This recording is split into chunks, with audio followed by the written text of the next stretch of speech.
Hello, everyone, and welcome back to the VAR From Accurate podcast. We're on episode number 2. I'm Morgan, and I'm a Hibs fan. I'm joined by Molly and Heidi. Hi, I'm Molly. I'm a Hearts fan. Hi, I'm Heidi. I'm a Celtic fan.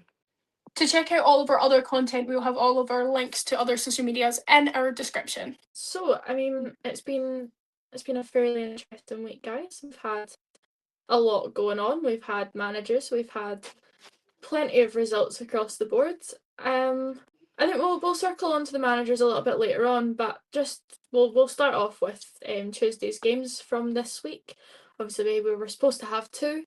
Livingston against St Mirren, that got postponed due to a frozen pitch, which again we had discussed in our last episode with the different situations that we have with these plastic pitches nowadays. But the game that did go ahead, we had Rangers against Aberdeen.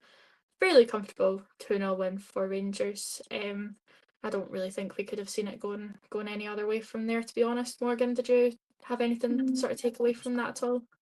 I think I literally predicted 2-0 Rangers. Yeah.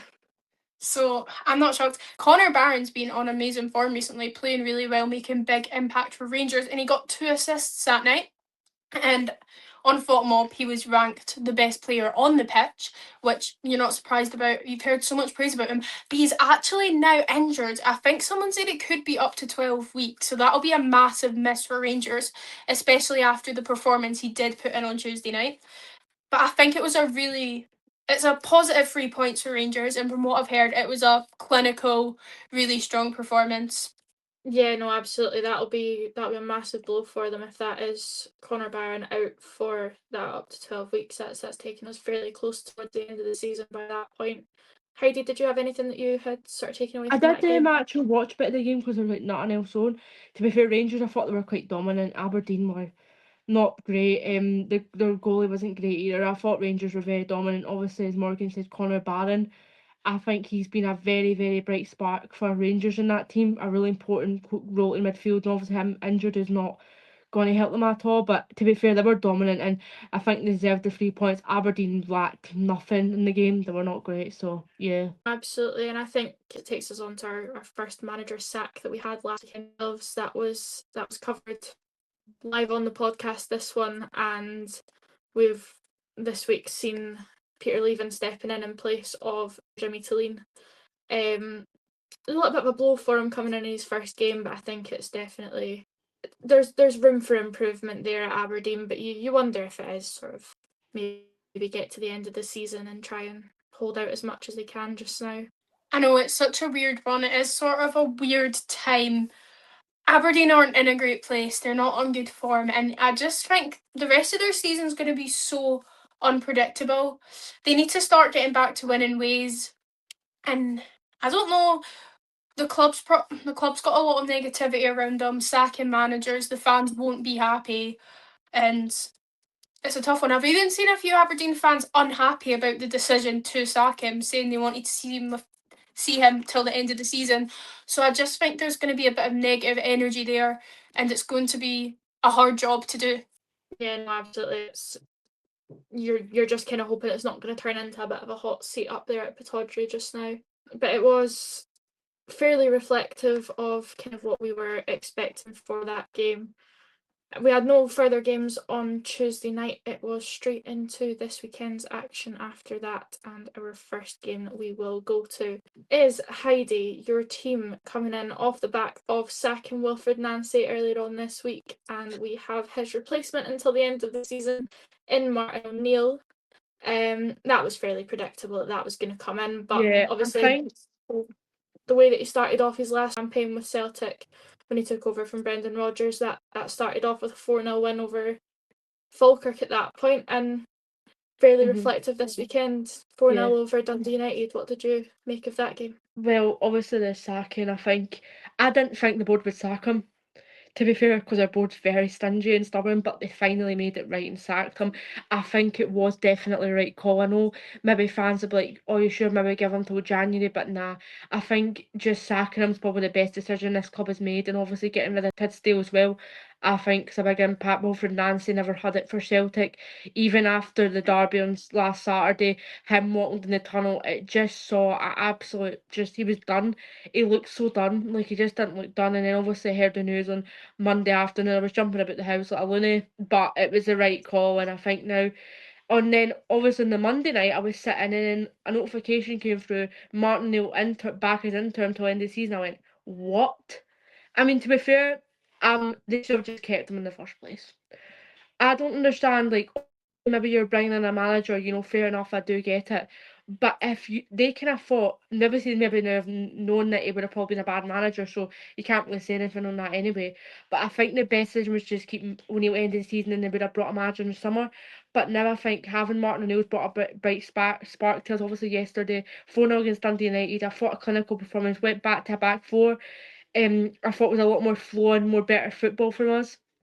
Were a lot more, aggressive, more up for it. A lot of every single player I thought played great yesterday. Solid at the back. I thought that Taneki was good down that wing.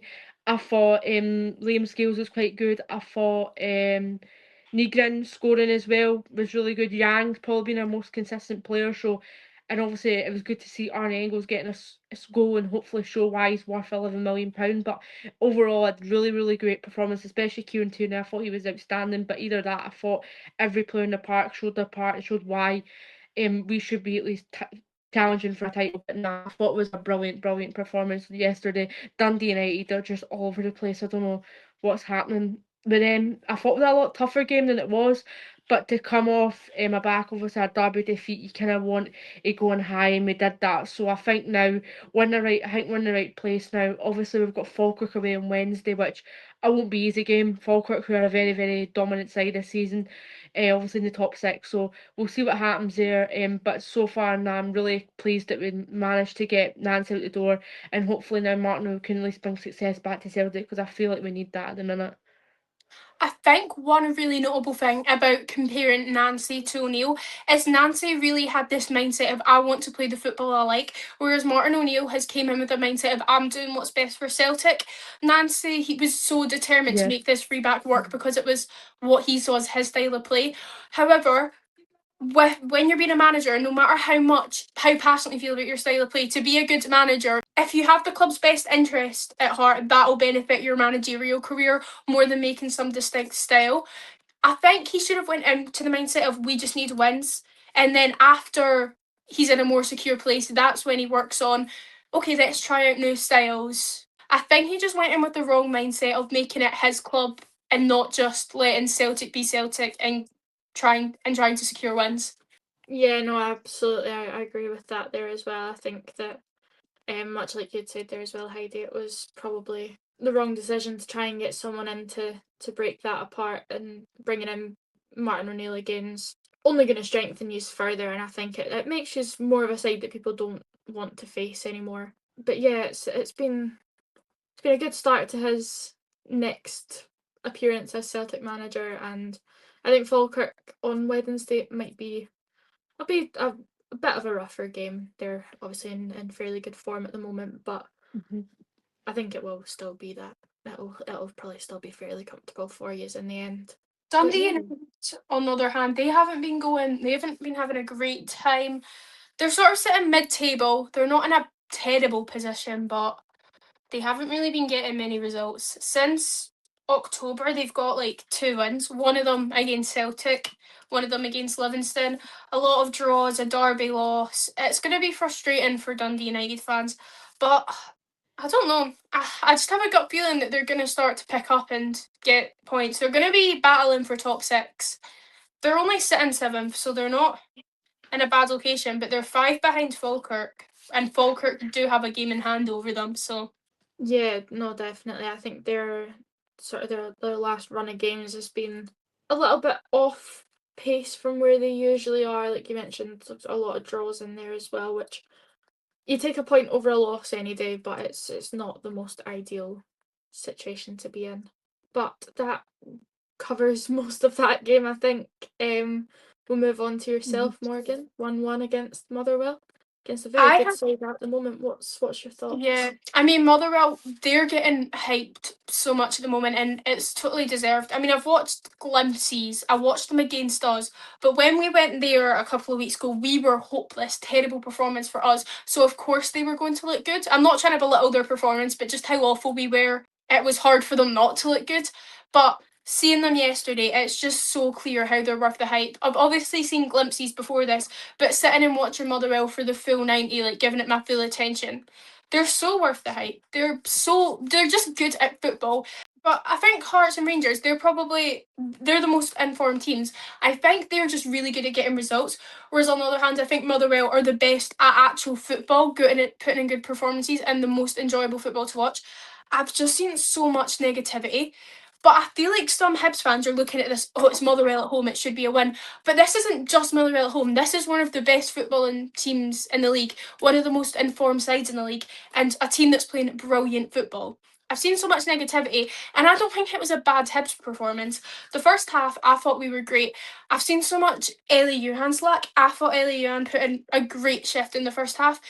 Both sides by the end of that game were shattered. It was end to end, and it was a really entertaining game of football. Yeah, no, that's pretty much I think what I had taken away from that as well. So like you mentioned there, it was fairly negative from what I'd seen as well, but I don't think that's a fair reflection either. Motherwell are a very good side at the moment. Obviously, we mentioned last weekend we've had 2 rough games against them this season when they're more than looking the better team. But yeah, they're a very, very good side technically, physically at the moment, and I think we mentioned names last episode as well. But when you're looking at it, you've got the likes of Elijah Just, who's completely seems to just be running everybody off the park at the moment. He has been outstanding for them this season, and there's nothing that you'll ever be able to take away from Motherwell in that. Definitely. I mean, Motherwell are a good side, as I said. To go 1-0 down to them and get a goal back is very positive in itself. Like, for a team Yeah, that's so well defended, just all round good. And I don't think it's a negative thing to draw to a side like that. They gave their everything and looked like a strong team, and Hibs gave their everything, and there was so many positives to take. Salinger, our goalkeeper, had crucial moments. I thought Daniel Barlasser has been outstanding recently, and yesterday he got such a deserved man of the match. Kieran Berry, he took his goal great, got us that goal back that secured us the point. And Salinger, as I've already mentioned, he had a save at the end that basically like cemented that we were getting that point. I think there are so many positives to take, and I just think there's a lot of negativity from the Hibs fans. One of my friends told me he saw a grey out comment after this, and I genuinely can't fathom. Like, obviously, this is just one person, but I can't fathom how any Hibs fan could think that after the performance. I just don't get why it's so negative, because I took so many positives from yesterday. I think people are just expecting to win every week, and that isn't always the case. no, absolutely. I think it's that's maybe stepping a little bit too far with the grey out comments. If that's just one person that's got that opinion, you'll single them out. But if that's more than one, that's maybe a little bit concerning. You mentioned there about sort of Kieran Bowie, and there's been a fair amount of rumours going around at the moment. I mean, it might not last forever, but what are you thinking? See, me personally, I've obviously heavily linked with Rangers. That's the sort of main thing you're hearing. I don't think Rangers are willing to pay the rate that Hibs are wanting for him. So I can't see him going to Rangers for the pure fact I don't think they're willing to pay it. There's been a bit of rumours about Wolves as well, but I think Kieran Bowie's going to look at it a bit of World Cup in mind. He's not going to get game time at Wolves, whereas on the other hand, he's going to be a starter and player for Hibs. So I think that might be something that lures him in to stay until the end of the season, the thought of getting game time just before the World Cup. And I think that's something that every Scottish player, including Josh Mulligan, should consider when they're thinking about transfers.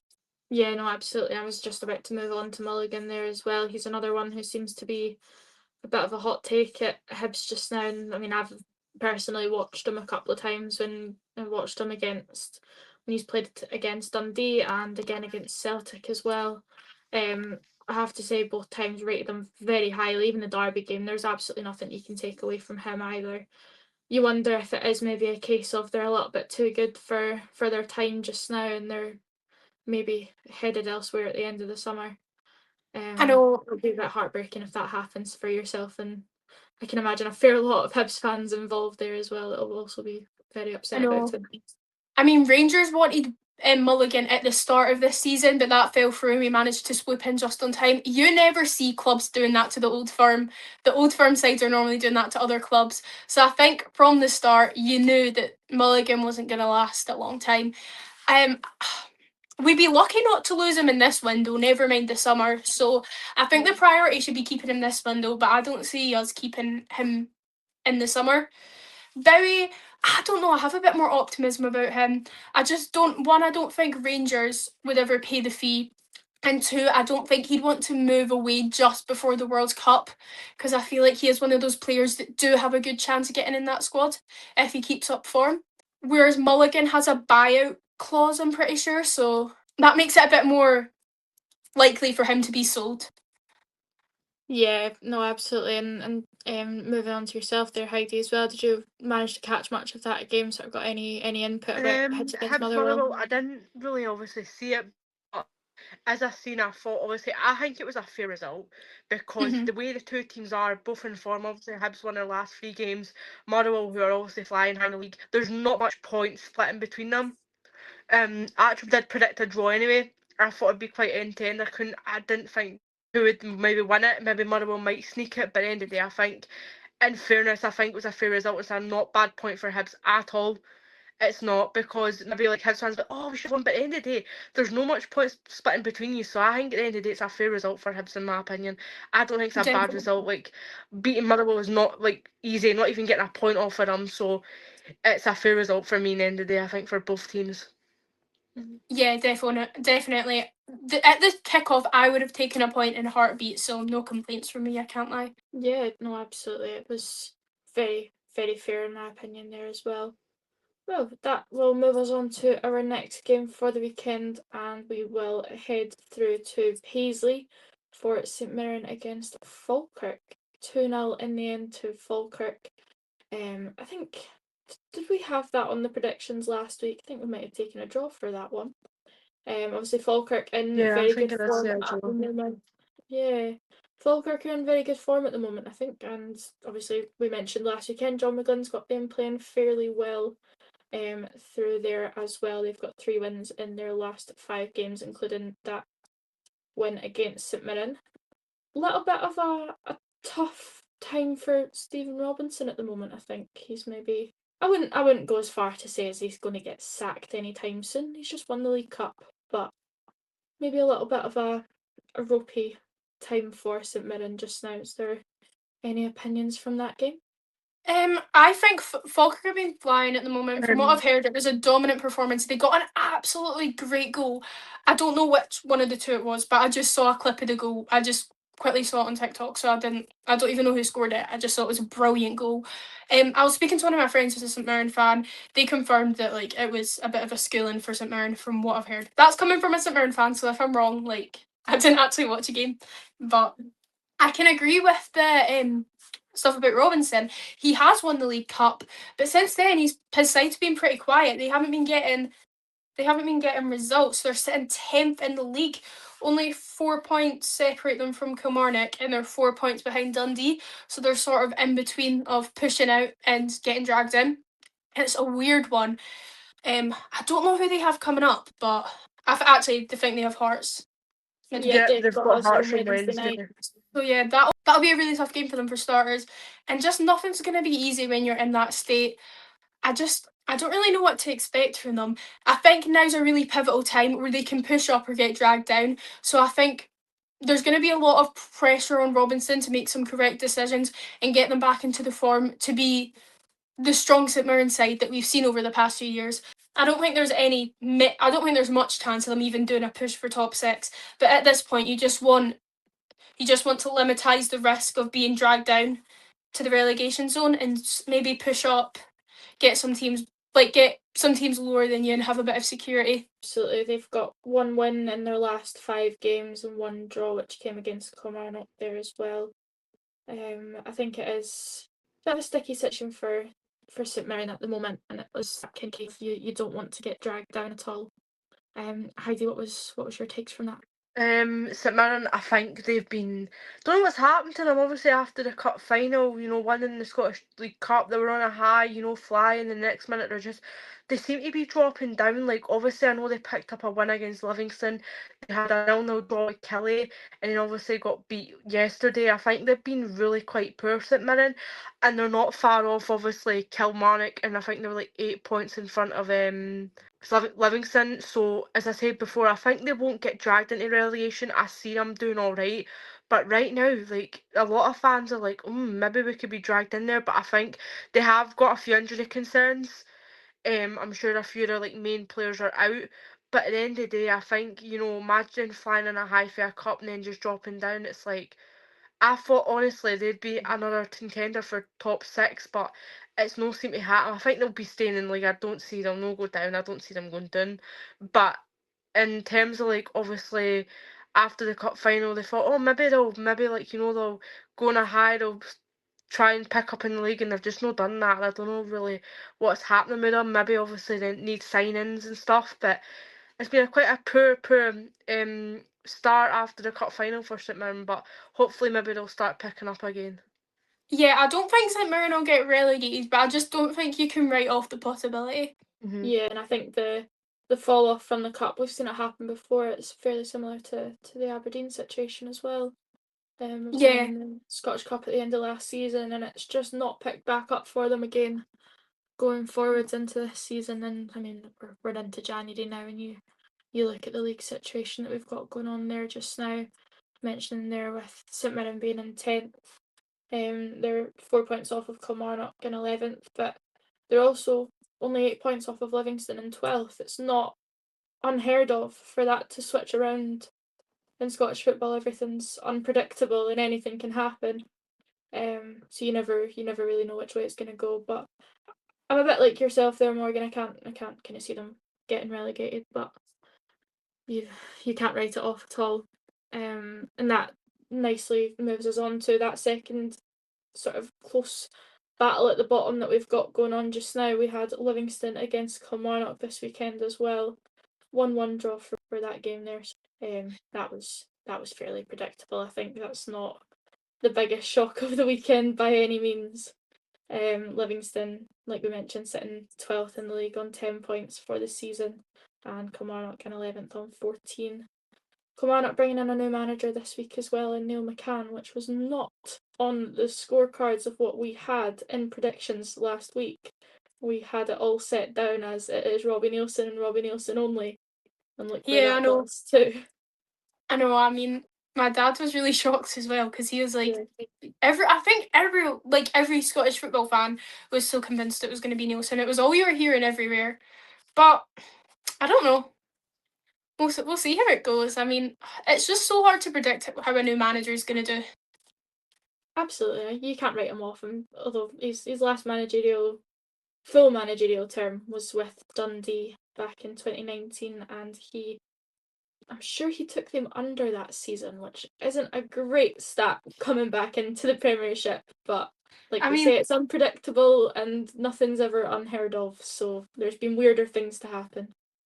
Yeah, so onto the actual game, it was quite a scrappy start from what I've heard. Both teams are just in a state of desperation. I actually backed Livingston. For some reason, had a gut feeling Livingston were going to win. And they got the first goal late in the first half.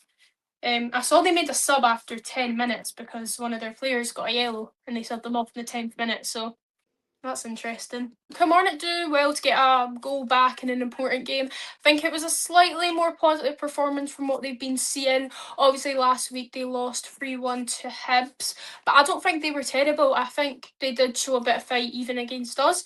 So, I don't know. Arfield making his debut with Livingston after just recently signing for them. Yeah, that's another one as well. That was a little bit of a shock entrance back in again. I thought he was done after he left Falkirk, to be honest. But yeah, I don't think that was much of a shock game. We're kind of just. I know. I haven't heard too much about it. Yeah, it's just kind of that battle at the bottom at the moment, and can imagine Yeah, it was fairly scrappy as well. Yeah, just I think it's what everyone expected, a scrappy tight game that ended in a draw. Both teams would have really been looking for a win there, and neither of them got it. So I don't think either fan base is going to walk out too thrilled about that. No, not at all. And I mean, Heidi, sort of with that as well. Is there anything? Robbie Kilmarnock, I think it was kind of the most maybe fair result. I was expecting maybe Kelly to push a win just because a new manager in the door, and obviously a lot of folk have been kind of no critical, but we thinking I think Neil McCann's a no bad appointment. I actually did say I maybe think maybe Neil McCann might take the job, and to be fair, I think Neil McCann has got experience in the Scottish game. I think that's maybe what they've gone for. Obviously, everybody thought it'd be Robbie Neilson. You know, Robbie Neilson was going to get it, but it ended up obviously being Neil McCann. I think it's a not bad appointment. It's not the worst.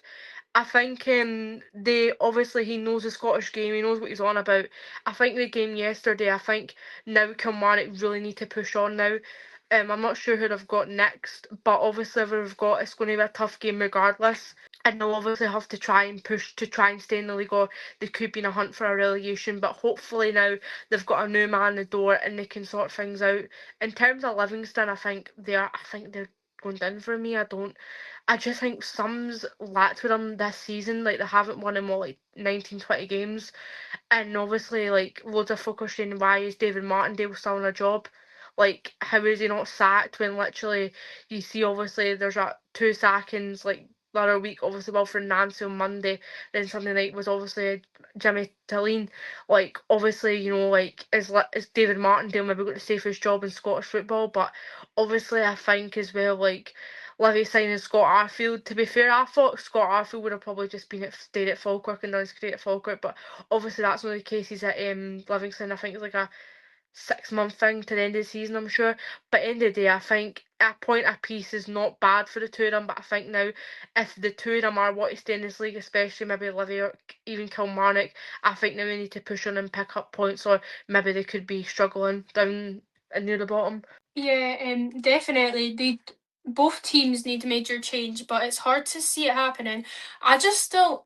Do you know what I think so weird? It's just Livingston. The only team Livingston have bet this season is Falkirk, and it's so weird because Falkirk are actually a good side. They just cannot beat Livingston. Yeah, I feel like every team in this league's got a bit of a bogey team that they go up against, and it never ends well for them. I know for certain ours is specifically away days at St Mirren and Aberdeen.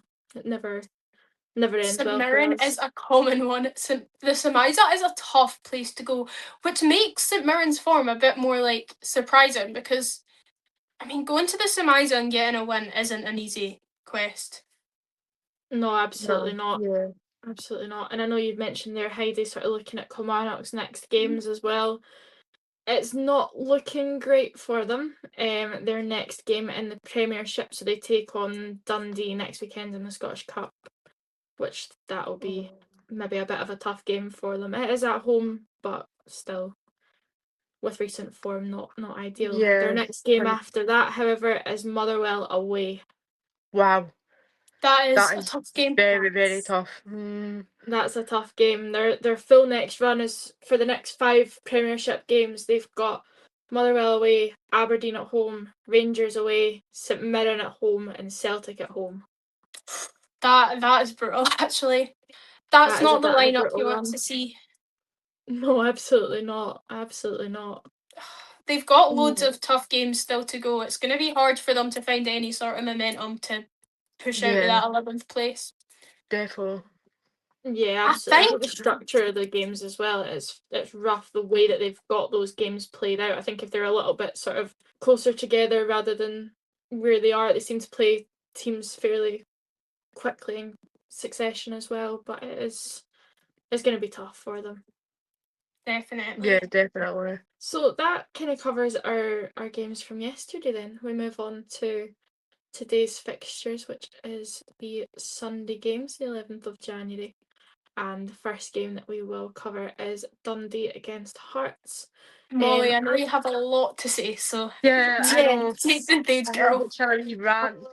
I will take the stage on this one for a minute. It was a fairly quick start for Dundee, to be honest with you. They had a good chance just quite early on into the game.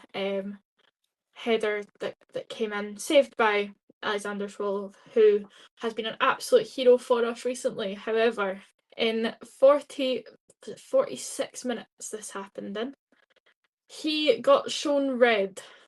It was not ideal. In fact, it was 48 minutes. It was supposed to be 1 minute of added time, and we ended up with 3. We were down to 10 men, and it was a bit of a stupid decision on his part, in my opinion. Came out to try and smother the ball outside of the box and took down the player with him. It was not smart at all. But the VAR succession that came after that for the sending off, it had to go to VAR, which I was fairly shocked about. I feel like when it's last man, it's usually pretty obvious. But it was offside. Flag was put up by none other than Douglas Ross from the sidelines, and Ryan Lee stuck his arm in the air to say offside. That was supposed to be it. They hauled it back to VAR to check the offside, which didn't make much sense for me to start with because there was no goal involved, and that's usually when VAR gets involved for offsides. But it was taken to Kevin Clancy and VAR, and it was ruled as being onside. They then switched it over to the red card, and it was shown. From there, we then seen Craig Gordon make his appearance back to the Scottish Premiership, 43 years old, which is insane to still have that sharp of reaction skills as shown in that final dying seconds of the game when he pulled off probably one of the most pivotal saves that we will have this season. He was brought on in place of Claudio Braga, who had to be sort of taken off for that situation to happen. Apart from that, the goal was actually scored by Claudio Braga. It was 1-0 in the end, and that was in 27 minutes. So we held on, got the win, 1-0 again. My heart was in my mouth for the rest of that game. A good win in the end. Can't complain at all. But it was, yeah, Craig Gordon Definitely. needs a statue built outside of Tynecastle after that one. Definitely. I mean, going up to Dens Park, not the easiest ground, not of a most awful away day, but still, no away day is easy in this league.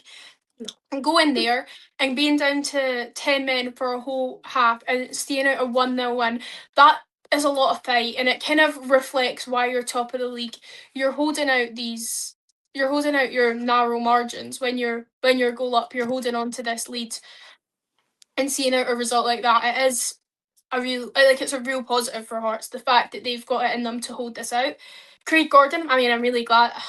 I mean, as much as I hate to see him doing well for the Jamboes, I'm glad he's staying fit because we need him in the summer for the World Cup. There's obviously some unhappy Dundee fans about decisions, but I think it was because of your goal that you had. Am I right in saying that? Yeah, it was a bit of a funny one, to be honest. I can see the argument for it. It was a free kick that was taken in the lead up to the goal. I'm sure it was Cammy Devlin that kicked that one off, as he always does. And yeah, it was taken very quickly. I kind of didn't really know what was going on. I was half expecting the whistle to be blown and hauled it back to retake it, but the referee let it keep going and straight through for Lawrence Shankland, who passes the ball over to Claudio Braga and he sets it into the bottom left corner of the goal. I've got no complaints on the goal. I thought it was great, but I think for the way that it was taken and where it was taken, it was a bit ahead of where the actual free kick was. I can see the argument, but we are not the only team in the Premiership that does it. We're not the only ones that have ever gotten away with it, and we certainly won't be the last for it either. So it is such a strange one because how, like, when you're in a game, I mean, Hibs were literally guilty of it. We got a free kick, we took it a bit closer to the box than where it was actually taken. And I think and it's such a common thing, and it doesn't get policed on the average time. In this situation where it leads to a goal, that's when the frustration starts. But I think it's hard to police it after because he's originally just Joe, they've done it a bit forward, it's fine, just continue on. But because it's led to the goal, this is where it gets controversial. It really is a strange one, and then I don't know how you're meant to deal with that as a referee. But I think it's just such a weird one because are you going to start for every single free kick being really strict about the exact location you're going to take it from? It is sort of finding that balance between using VAR for good and using it like way too often. VAR checks are so time consuming and it's really frustrating, especially for the fans and the crowd. Like, you want to watch actual football, you don't want to sit there and wait on technology being used to like monitor every single little thing that happens in a game. You want to watch more of the actual game. I saw a stat of just how much time, like in the Premier League last season, so I don't know how this would apply to the Premiership, just the ball was not actually in play between VAR checks going out for set pieces. Yeah, no, it is. I think it does get involved a little bit too much. It took, I think, 4 minutes for our decision to be made today. Bearing in mind we were already past the added time that was supposed to be involved for our game. We were only supposed to have a minute, and when the foul took place, I think we were into 47 at that point. So it is kind of trying to find that balance of when it comes in for those uses, why does it take so long to make those decisions in the end? And it does need to be looked into. I understand, they're manually going through the footage at this point as well, and it's not always going to be straight away, but the point of VAR is for clear and obvious errors, and I think it's been brought in a little bit maybe too stripped down on certain games and certain decisions. Heidi, sorry, do you have any thoughts on the Dundee game? Yeah, I think that obviously I just seen about maybe like 70 odd minutes, but Craig Gordon, oh my god, what a save. Honestly, that him coming in for Swallow, who got a red card and hasn't played much this season, to come off and pull that off, even when the Dundee player was nearly celebrating, hats off to him, because I think he's still a fantastic goalkeeper, 43 years of age, and pulling off saves like that says a lot about the guy. But I think the Swallow, it was a red card. I think he tried to, like, was it stop, like, the Dundee player for, like, scoring an open goal or something, so I think it was obviously a right call with the red. I know like the Braga goal was a bit controversial in that point, but I think at the end of the day, I think VAR has been a bit of a not everyone's best friend in the league this season, especially St Mirren's. Obviously it's not been their best friend recently and had goals chopped off. I think VAR is a good thing in a way, but then it can cause a lot of problems, and then people are reacting going like it's the refs that are using it, it's not maybe the technology, it's the referees who can't use it properly. So if it does continue, maybe get rid of it. But I think at the end of the day, I think it is a good technology to have, but they need to just use it properly and use it in the right manner if they are still wanting to use it. But fair play to Hearts, digging out a 1-0 victory, another 1-0 victory. I think that's very, very good. Staying your league at the top. Obviously, this title race is still on for Hearts, Rangers, and Celtic. Even Motherwell's in the mix for the top three. But I think so far, it was great for Hearts to get another 3 points. Obviously, not for Celtic, but in a Hearts perspective, I think it was a great 3 points, grinding out results, and shows why these are sitting top of the league. Dundee, obviously 1-0 win, 1-0 loss against Hearts. Obviously, it's not the worst against a top team, but say before, if as you said, Dundee obviously started good. Obviously, Dundee, we all kind of laughed at Stephen Presley thinking he'd be maybe the first man sacked, but obviously that wasn't the case. But I think in terms of Dundee, they're doing alright so far, and I think I tipped them for relegation, but so far I'm like, don't see it happening. So yeah, great result for Hearts, and obviously a big game on Wednesdays. You've got St Mirren, but yeah. Yeah, no, absolutely. I think I can't get the replay of that save out of my head, and I don't think I ever will get it out of my head either. It's behind him. When he saves it, it's behind him. It is ridiculous. And the way that, I mean, when you watch it kind of from behind where the players are, you can see the Dundee player as he's headed it in. He started running off to the side with his arms sprawled out to the side of him like he's celebrating the goal, and all of a sudden you can just hear the Hearts fans absolutely erupt in the background. Because to have a reaction time that quick, he was diving to the other side to start with, he stepped over, and he's just fully hauled his body back over the other side, stuck his hand out, hope for the best, and I kid you not, it has hit his fingertips. How you can pull that off as any goalkeeper, never mind, we're getting to the point now where we're just saying his age is just a number. He's not 43. Physically, he's not 43. Yeah, I think he's still so on it. for his fitness, his mentality, his strength, everything that's involved with being a goalkeeper of his level, and to still be Scotland #1 as well. Insane. Absolutely insane. And I do think that when that comes around in the summer this year, he'll be flying high. But yeah, it's been a crazy, crazy game for us today. If anyone in the whole of Scotland deserves game time in the World Cup, it is that man. As much as I'm like, oh, he's a jamble, like, slate him for that. He's a brilliant goalkeeper. Like, oh, I can't slate him. His interview, his interview after qualifying for the World Cup, it just means a lot to him, and he is like, he's such a good goalkeeper. Like, you can't deny it. No, absolutely. His passion's still there for the game. I think it'll always be there as well. And it's that save today has been tipped up there with his goal that he saved for Sunderland a good long time ago now. I think that's pushing back to probably our childhoods. When that goal was saved, but that was tipped as one of the best in the Premier League, and that there would never be another one like it. And I think that was on a fairly similar script to that one today. But yeah, it's been a good day for us, and another good 3 points up there flying at the top of the table now. Another team that is pushing their way back up to the top of the table, and funnily enough, second time that they have played each other in the space of a week. We are back to, well, we're at Tawdry this time, and it is Rangers against Aberdeen.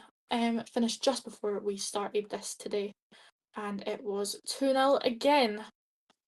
I think again fairly reflective. Danny Rose got them well managed, and they're not. And I just don't see them dropping any cheap points anytime soon. They're on the momentum, and they're putting in good shifts, good performances, and they're seeing out wins. Even in the games when they weren't playing the best, I don't think they were wildly impressive either time they've played us under Danny Rowe. But Rangers fought out for the 3 points both times when Hibs were underwhelming. And I think I just really rate Danny Rowe as a manager. He's really turned things around for Rangers. Rangers was in such a toxic place before getting him in charge, and it seems like an almost impossible job to come in and do and deal with a situation like that. So I just have so much praise to give Danny Rowe as a manager. He's done so well for them. No, absolutely. I think when he's came in, he's obviously taken them out of that situation that they had with Russell Martin at the start of the season. He was never going to be the answer for them. In that sense, he had a lot of bad blood with old clubs as well. And I think bringing in Danny Rowley, he's done nothing but good for them coming in. And I know that a lot of people, even just fans and that as well, they've got a lot of time and a lot of respect for him. And he's got a lot of time for people as well. It's one thing I have noticed, that any time that people bump into him or meet him anywhere, he'll stand and talk for a long time. I seen an interview, or I seen videos actually. It was from a press conference. I can't remember exactly what game it was, but he went around the press room handing out chocolate Santas close to Christmas time. And it is probably one of the sweetest videos I think I've ever watched from a manager in the Scottish Premiership, because that is unheard of. So like I hope I just run into David Gray one day and he just gives me chocolate. That's the dream. But into the game, I mean, from the looks of it, another dominant Rangers performance. A bit more controversy with decisions. I haven't fully watched everything back, so I'm not going to comment too much. But I do know there is a bit of controversy about Rangers getting a goal chopped off.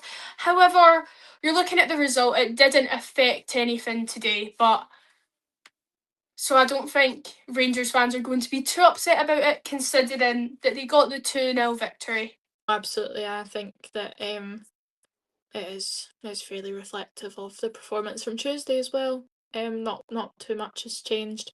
Obviously got a nice late on penalty, and it was James Tavernier again who has scored that one. He's just, to be a defender and scoring penalties all the time, it's crazy. I don't think any other team in Scotland's got a defender that takes their penalties. Yeah, I know. I mean, Hibs have McGrath on penalties. He's not a defender. That's a midfielder. Yeah. I'm not sure. Well, Who does Celtic put on penalties? normally? God, that's They have, terrible. It's usually, they I know, haven't like had one in a Angels. wee while. I I feel know like I've never seen penalty Celtic in a good while. Nah, it's usually Aaron Engels is taking the last couple of few. Obviously, just depends. But usually, it's usually been Engels or it'll be maybe like somebody like that. But yeah, Yeah, it's usually a terms of like striker of some sort, or attacking midfielders anyways. yeah, in terms of what I've seen there, obviously Aberdeen Rangers, never watched it, so I don't have really opinion to speak about it. But in terms of possession, Aberdeen had 52% possession, Rangers had 48. That's on FOTMob, so that could be like rubbish. But end of the day, I think a really good victory away to Pittodrie is massive for Rangers. I think Rangers are flying high under Danny Rowe. You see the more confidence in Rangers players a lot performing under the manager, and they're wanting to obviously their horrible start of the season under Russell Martin that went down the drain. Danny Rowe coming in at a really, really bad situation at Rangers. Obviously, they were not great at all, and they've come up and now they're sitting second in the table. They're only they're only like 3 points behind Hearts. And obviously they're 3 points in front of us now, Celtic. But in terms of Rangers, I think is a great 3 points, and I think they're now like, are they actually ever like going to drop any points or lose any points now? Obviously, their next obviously few games they've got Annan in the cup, and then they're in Europe against Ludogorets at home, and then they've got Dundee at home. So not obviously bad run of fixtures there. I think they'll manage to pull through. And so far, Danny Rowe, massive credit to him when it's due. And I think he's been a brilliant manager for Rangers, brought a lot of spirit back, and obviously he's just very honest what he says. Obviously, I'm just here to win, coming to win games, and obviously I'm moving on to the next game. Obviously happy 3 points, but end of the day we've got to move on to the next game and win that. So I think he has got a winning mentality in him, and I think that's what Rangers have needed for a long time. They've had too many people making up excuses like Sir Clement and Russell Martin, who just made up excuse after excuse saying like, oh, I'll do it my way, where Danny Rowe's just coming in, doing what he can with these players and making them look a lot better and a lot squad who's want to at least fight to try and challenge for the league. So nah, it's been really, really impressive for Rangers. I'm sure Rangers fans will probably say the same. Definitely. Rangers are in a bit of a. So obviously, Rangers, I'm pretty sure there's nothing they can do with Europe. They're basically cemented out. So then, with Danny Rowley, he has a decision. Does he want to at least try get some victories in Europe for his records, or does he just want to totally neglect it and focus on the league? I feel like each option's valid, but I think the league's probably the most important thing to them now. Yeah. They'll be wanting Mhm. some silverware. I don't know if they'll maybe get a bit more money with some victories in Europe. That's the only real thing you need to consider. But they are, I'm pretty sure they're at a stage where they can get to the next round, even if they win their next few games. Yeah. Yeah, I think Russell Martin dragged them under with those ones in Europe. There was kind of no coming back from that one in reality. But no, I totally agree. I think Danny Rowe, the way that he's got them playing now, it's been a bit refreshing to watch something sort of new, and I think he obviously brings in that mentality of the teams that he's been at before, and sort of where he's watched other teams playing as well, and it brings a bit of something new into Scottish football, I think. But he is Yeah. making the best of what he can with the players that he's got. Obviously Yeah. they've just made a new signing today as well. Player that they've brought in from Strumgra, I believe.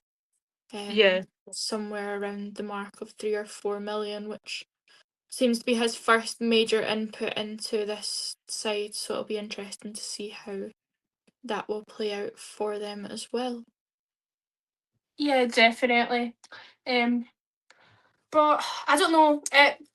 I just can't believe he's got Rangers into this position, just considering how written off he was.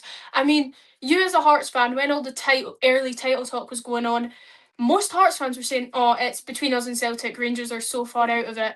So I assume, Molly, as a Hearts fan, you probably would have had similar thoughts at one point. I feel like Oh, everyone had absolutely. written off Rangers, but like the sort of impact Rose had is genuinely unreal.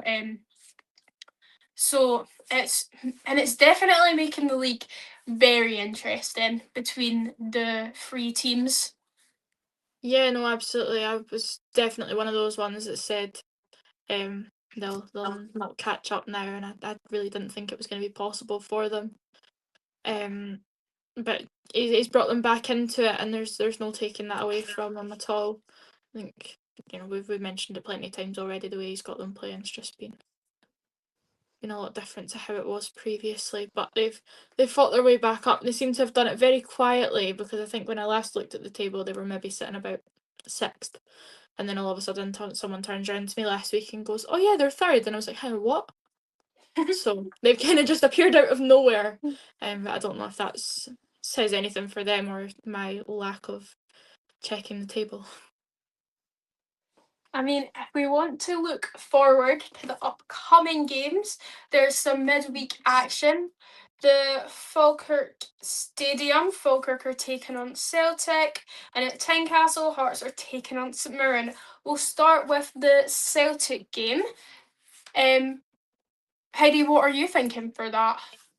I think it's a tough game. I think Falkirk have probably been very informed recently, obviously in the top 6, as deserved. I think John McGlynn has done a fantastic job at Falkirk. I think we'll win. I genuinely think we'll get the 3 points. I do. Obviously, we're never under a better manager, a better structure, going with our usual back four. And Martin O'Neill was wanting us to win games. I think it's really, really important. Obviously, I know we're away in Europe we're away in Europe next Thursday. But I think it's obviously, we need to obviously hopefully get that hopefully win on Wednesday night, and hopefully now bounce on and get 6 points out of 2 games. So I think we will win. Obviously, I know we bet them 4-0 previously under Martin O'Neill at home. Obviously, it's away. It could be a little more tougher for us. But I genuinely I think we'll win. I think it'll be today. Obviously, you never know what Falkirk will bring to the table. Maybe they'll be thinking, we can maybe go challenge Celtic. But I think if you look at Celtic previous under Wilfred Nancy, they're probably like, oh, we can maybe get a chance under the Celtic side. But I think maybe Celtic under Martin O'Neill will be thinking, maybe like, oh, we might not have a chance now. But I think in terms of it, I think it is obviously a tough game. I'm not saying it's an easy game. Like, no game for us is easy. Like, none of our games are easy, But I think that, Falkirk are going to be up for it on their own home turf on a Wednesday night. But I think we'll get the 3 points. I think we'll win the game. But you never know in Scottish football, anything can happen. But I'm hoping we just get another 3 points. Even if it's a 1-0, I don't care.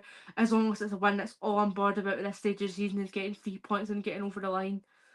Definitely, like, it is one of those games. It's a bit of a it's a bit of a tough fixture. You're going there midweek. Obviously, they've got like a different pitch. It's at their ground, so they've already got that home advantage. It's a small fan allocation. You won't have a lot of Celtic fans there. It's a tough game, but as you said, no matter how you win it, you just want 3 points. You're not expecting anything crazy, and it's doable. Like Falkirk, like I can give them their praise. They've been good, but Celtic can definitely beat Falkirk. Just need to be up for it and go in with the winning mentality. Yeah, no, Yeah, I agree with definitely. that as well. I think it is. If this game was to come under Wilfred Nancy, I probably would have gone with either. I more than likely would have gone with the Falkirk win, to be honest with you. But I think under Martin O'Neill, it changes everything. He's Yeah, a very strong name to have in that dugout, and a very strong person in general to be managing that team just now. And I can't see them. I can't see us losing that one. So I'm gonna go. Predictions wise, we'll run back through, but I will go with a. Ooh, did I go? Yeah, we'll go 2-0 to Celtic. I'll go 2-1 Celtic. I'll go 3-1 Celtic. And Molly, Hearts are taking on St Mirren. Yous are at home. How are you feeling for that one? I can't lie, I'm still nervous, even despite the recent form that they've had. They are still a difficult team to take on. They have got some injuries that came in after last weekend, which obviously isn't ideal for them, but might work out more in our favour. Say Wednesday night games are I always feel like the midweeks are a little bit tougher. Kind of everyone's not really as I don't think anyone's really as prepared during a midweek game. It kind of sets off the normality a little bit, but I'm still fairly confident that we'll win. I know there was a lot of people that were saying today and last weekend that 1-0 is not enough. And I think I said it last week too, but the more you look at it, I'd take 18 1-0s if it meant we stayed where we are just now. So it might not be Yeah. 1-0 next weekend. I think I'm going to go and lean towards 2-1 for that game. They'll still get something out of it, but we are where we are at the moment, and I don't think they are as strong as they were the last time that we played them either. Yeah, looking on paper, everything's pointing towards a Hearts win, but that's when you get your big upsets. St Mirren are in a stage of desperation, so there's going to be a point where they break through and probably do get a shock result. However, saying that, I don't think it's going to be on Wednesday night. I do think it's going to be a Hearts victory. As much as I don't want to say that, okay, I need to stop making digs at Hearts. Okay, but I'm not going to do that. I'm going to keep doing it. But anyway, I do think Hearts are going to win. I'm going to say 2-0 Hearts. I'll go the same as Molly. I'll go with a 2-1 Hearts. I think maybe St Mirren will get a goal, but I think Hearts will just get the 3 points in the end. And even if you said if you would take 18 1-0s, if it meant you're in the same position, and to be fair, it's our Celtic. If we won 1-0 every time, I wouldn't care. As long as I win, it doesn't matter. But I think as well, could you maybe you could score more goals, but I think in the end it doesn't matter. As long as your team is picking up results, it doesn't matter what the score is at the end of the day. Right, Yeah, so absolutely. looking on to the week, we have lots of fixtures with it being the Scottish Cup. Like, there's a lot on. So the first game is on the Friday night, and it's Rangers v Annan Athletic. I'm going to make this quick because there's a lot of games here. I don't think there'll be any shots. Rangers will get the job done. 3-0. Could be more, but I'll go 3-0. Yeah, I'm going to go along the same lines as that if we do sort of quick fire round, and I will go for 4-0. I'll go with 4-0 Rangers as well. Fair enough. The 12:30 kickoff. Hibs are taking on Dunfermline. I won't be there. I won't be there, and I'll probably won't see much of the game. But it'll be tough to go there. They're sitting like mid-table in the championship, so it'll be a tough one, especially going away there. But I do think the Hibs fans will be up for it, cause a bit of noise, and I don't see a reason why we can't do it if we put in a good performance and play to the best of our abilities. I'm going to go for 2-0 to Hibs. Yeah, I feel like that's pretty fair. I think I'm probably going to stick with that there as well, sort of along the same lines. I'll go 2-0 as well. Yeah, I'm going to go 3-0 Hibs. Bit more confidence. Next up, Airdrie versus Arbroath. I don't know. I think Arbroath's going to win. I'll say 1-0 Arbroath. Yeah, I feel like it's always a bit tougher when you're kind of looking into the Scottish Cup weekends. I feel like people lose track of where everyone is within that league as well. I honestly can't say that I watch a whole lot of the championship games and don't really know where anyone is within that table. But Arbroath I know sounds that. fairly good. It does sound fairly good, and I think I'll go with. Yeah, I'll go the same on that one. We'll go with 1-0 to Arbroath. Right, I'm going to go with 2-1 Arbroath. Camelin Juniors v Elgin City. I am from Falkirk, so Camelin Juniors are in my general area. I know people who have supported the non-league club, so I'm going to go a bit of. I want them to do well because it's a small club. It'd be a big cup upset. Bet Edinburgh City in the last round, who are in the same league as Elgin, so it's not impossible. I'll go Camelin to sneak a little one though. I think I've just doxed myself, but it's okay. Just don't kidnap me, guys. Yeah, I'm gonna go in an opposite direction from that. I think I love it when the non-league clubs come through. I think it's brilliant. One of my local teams nearly got themselves through in that last round. We're just pipped out in the end. But I am gonna go the opposite way around. I'll go with 2-0 for Elgin. I'm going to just go with 1-0 Elgin based on their kind of form, but I think Elgin will probably scrape it, so I'm going to just go 1-0 Elgin. I think you guys are more likely to be right, but I'll go for the cup upset. Why not? Oh no, we need the support for the local junior teams. Of course. A game that I think has cup upset potential is Dundee v Ayr United. It's at Tannadice, and I don't know what way it's going to go. I'm going to say this is a 1-1 that goes to penalties, but Dundee United get it on penalties. But I think it has cup upset potential. Could, actually. Yeah, that's pretty fair, to be honest. I think I'm actually not too sure where Ayr are now within their league. I know obviously they were fairly close up last season. Fourth. Yeah, you know what? I'll go with the cup upset. I'll go with a 2-1 to Ayr. I think I'm just going to go with, don't know how to predict it, but I'm just going to go with 2-1 to Dundee United. Kelty Hearts v Cove Rangers. I genuinely do not know. Last time I checked, that was more of a bottom of the league fight between those two. Wait, oh, this is terrible, but I genuinely could not say it. Yeah, they're Kelty Hearts are on 13 points, Cove on 17, and they're both sitting near the bottom. Yeah. I'll back Cove to win 1-0 based off that they're doing better in the league.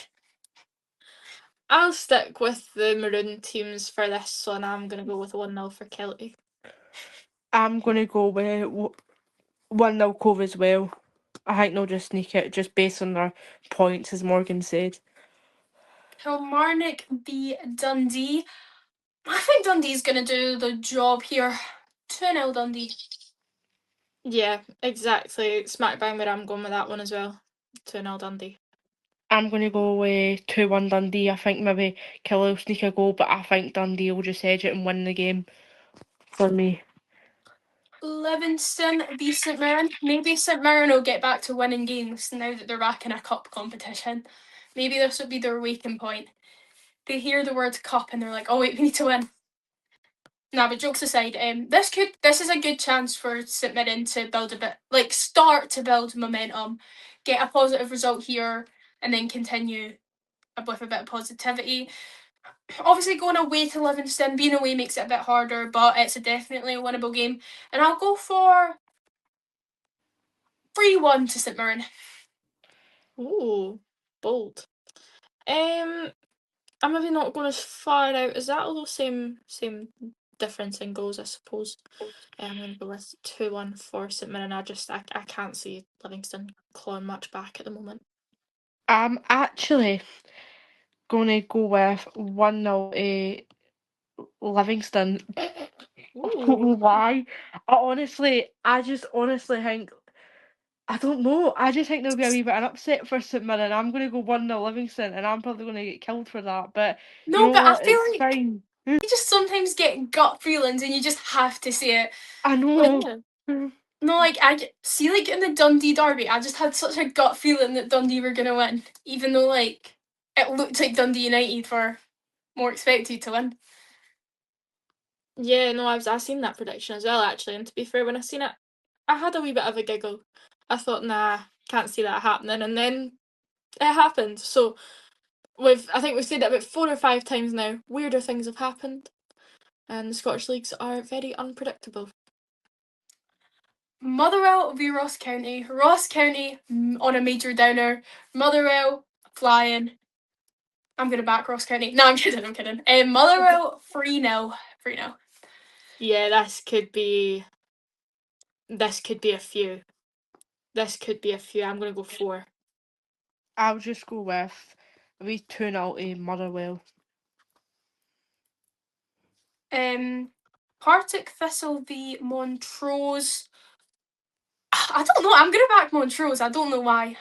Oh, I'll go 1-0. I don't think Partick have had a bad season, to be honest. Could be completely lying to you. Like I said, I'm not really a big watcher of many of the other leagues, and I might need to start doing that. But I know people from Montrose and I'm going to back their team. And I will go with 2-1. A bit more goals. Right, I'm going to edge to Partick Thistle and I'm going to go with a 2-0 win for Partick Thistle. I think they'll obviously pick up after that shock beating to Ross County at the weekend. I think they'll pick up, so I'm going to go 2-0 Partick Thistle for that one. Spartans v Inverness Cali Thistle. I think both are doing fairly positively in their leagues, obviously in different leagues. Cali Thistle sitting second, and I think Spartans are sitting top of League 2. They are. Yeah, so both are doing pretty well in the league. I think it could be an interesting fixture. But I'm going to back Inverness here, and I'm going to say 2-1. Yeah, I think they are both doing fairly well within their leagues. I'll go with the more local side and go Spartans for a 2-1 win. I'll go with 2-0 to Inverness as well.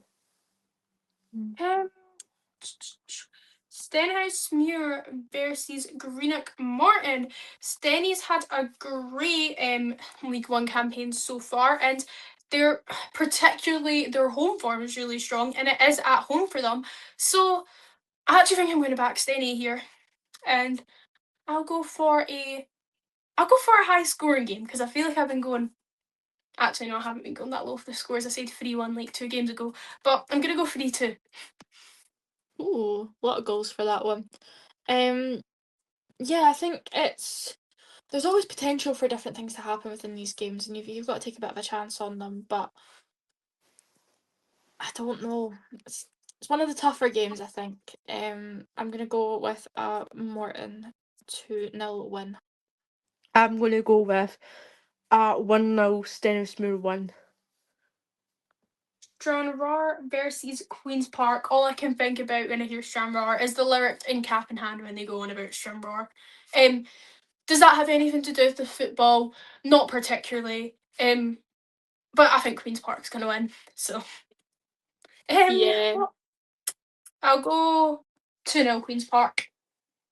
Yeah, obviously Queen's Park had their big cup upset last year and knocking Rangers out in that one. Fairly parallel to this point of the season as well. I don't think it's as hard as a game as that one for them, so I'm gonna go with Queen's Park and we'll go for a nice wee 1-0 for them. I'm going to go with 2-0 for Queen's Park as well. So, and then we've got Hearts versus Falkirk. I know. I was looking at that one and I don't know. It could Falkirk's fans being up for it, later kickoff on a Saturday. It could be a bit of a shock for Hearts, but then can you see Hearts losing? I don't know. No, I'll pass the stage to Molly first. I'm a bit more confident on this one, to be fair. I like a wee 8 o'clock kick-off on a Saturday night. I'm actually not a fan. That is very sarcastic. No, I think that is one of the most dreadful times that you can ever play a game of football. Oh, I know. Why It's we brutal. are playing games that late on a Saturday night. I should be in my bed by that point. Like, that's not a game for me. But I think we'll be fairly up for it. And I said earlier on, and in fact said this on a podcast that I was on yesterday as well. My 2 outcomes for this season is either we win the league or we come second with a Scottish Cup win. So we need to hold on to the Scottish Cup hopes at the moment, and I will go with 3-0 for Hearts on that game. I don't know, because maybe it's just like my Hibs bias day that wants to predict a Hearts loss, but I feel like, I don't know, anything can happen in the Cup, but I actually don't know. Heidi, what's your prediction? I can't make up my mind. I'm going to just predict 2-0 Hearts. Oh, okay. I'm gonna go 2-0 Hearts. But I do think Falkirk have potential, for the record. I would say I'll hate watch it, but I'll be in Zakopane, so I actually won't. The Sunday fixtures: Aberdeen v Rovers, more cup upset potential. I think I'm just really like, after seeing the Crystal Palace game, I'm just like, cup up. I'm like on this cup upset like high. I just want to see more cup upsets. I'm like cup upsets are so fun. I know they are. Actually, I'm gonna back Rafe here to get a 2-0 victory over Aberdeen. Yeah, I'm going the exact same route. I'd love to see it. Just anything that's a bit controversial for Scottish football, anything that gets people talking, gets the spirits lifted of these sort of championship and below teams as well. I think it's always good to see. And I mean, Aberdeen have had worse results, most recently Scottish Cup wise, Darvel. Oh, That I was remember that. always a game that I don't think many of us will really forget about. It was hanging on for dear life by the end of it for them. But no, I'm gonna go with Wraith, and we will go 2-1 for that one. I'm going to back Rafe Rovers as well, actually. And I'm going to go 1-0 Rafe Rovers. And Heidi, I'll let you take the stage for the Celtic game.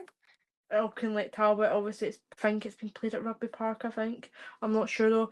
I think it'll be quite comfortable, Auchinleck, they're like, they're not really, kind of just in the low leagues of Scotland, I think under Martin O'Neill, I think it'll be quite comfortable. Obviously, no disrespect talking like I'm not going to go too high on them, so I'm just going to say 4-0 Celtic. I'll give them a slight wee, not too much high scoring, but I think we'll get the job done in the end against, like, obviously a wee small team. But you never know, but I think it won't be a cup upset for us. I think it'll be fine. So I'm going to just go 4-0 Wales. I think we'll be fine. I love that we were like, I'm not gonna go high, just 4-0. I know, like, But no, I it don't know, it's actually like is. 10-0, like 10-1, like Man City the other night. I was like, what? Oh my god. Oh yeah. No, that was mental. No, guys, I actually think this is gonna be a cup upset. No, I'm kidding. 6-0 Celtic. You have read my mind. I'm going the exact same on that one. We played I don't know. like a few years ago, and to be fair, they weren't a bad side when we played them. I didn't have many complaints, and it was they're all right. But we played them at Tynecastle as well. And yes, it is Rugby Park that it is being played at. So yeah, Is it? Yeah, I kind of thought I'm that. I going did hear 6. it was played at Rugby Park. Yeah, I'm gonna go Obviously, 6-0 for that one as well.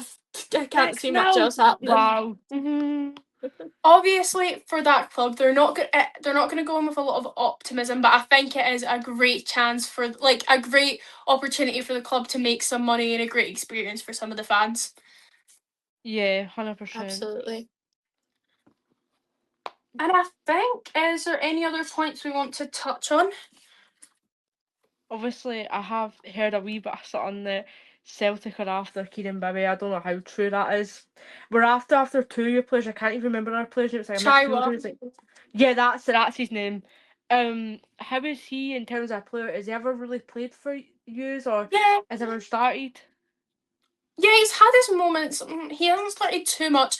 Chaiwa, I do think he's a good player, but I don't think he's ready for Celtic, and I don't see that going for. 100%. Like, I definitely rate him, and I think he has a lot of potential, but I don't think he's Celtic ready yet. So I don't see that fully going through yet.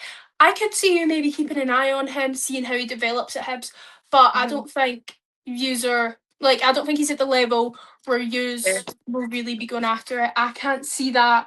And if you do get him, I do see him going out on loan. Chaiwa, on the other hand, Kieran Bibby, I think it's similar to Rangers. Yes, yous are after him, but I don't see yous paying the money that Hibs are looking for. I think I read somewhere it was 6.5 million. I don't see Rangers or Celtic paying that for any any player that's currently in the Scottish League. Nah. I just don't see it on the cards. And yeah. Yeah. Were you not after? Was there not a rumour about using Mulligan as well? Yeah, there was. There was a rumour on, like, some Celtic page. I think Josh Mulligan is a very decent player. Did you get him for Dundee? Yeah, Dundee. Rangers had almost signed him, and then there was complications because of the Rangers takeover, and we managed to swoop in and steal him. Is So obviously he has been quite a big spark for you. Obviously he's been really dominant in that midfield for you. Obviously it'd be quite a shame if he gets taken away to the two Glasgow sides. But obviously it's kind of the situations where it's like it's with Lon Shankland. You know, Rangers could have had Lon Shankland like a couple of years ago and it's never happened, so maybe we might not see it. But as I said as before, Celtic are in desperate need of a striker, desperate need. Like Johnny Kenny yesterday missing that chance. I mean, come on. I know maybe it looked hard, but at the end of the day, like you're a striker, come on, you should be trying putting your chance away like that. But I think as well, obviously we need a desperate need a striker and somebody that's going to be decent to score for us. Obviously, a lot of Celtic fans were a bit critical, obviously, of Adam Ida, and then some were like, oh, maybe we shouldn't have got rid of him. I kind of think we shouldn't have, but at the end of the day, I think £9 million, he was very, very good in his loan spell, and obviously had a few good moments, obviously in the cup against Rangers, scoring that goal for the winner. But I think as well, like, we need a clinical striker who's going to score you goals. Like that's where were rumours linked to Kyogo the other week, but obviously that never happened. We never got him in the end. I think I didn't want him personally. I know obviously yeah, Kyogo was our top striker, but I think he's not been cutting it, Birmingham. Like he went to Rennes for 10 million and it never worked out. The manager got sacked and then his contract just got put in the bin and that was it. And then obviously went to Birmingham. I thought it would fly high in the championship and it hasn't worked for Kyogo at all.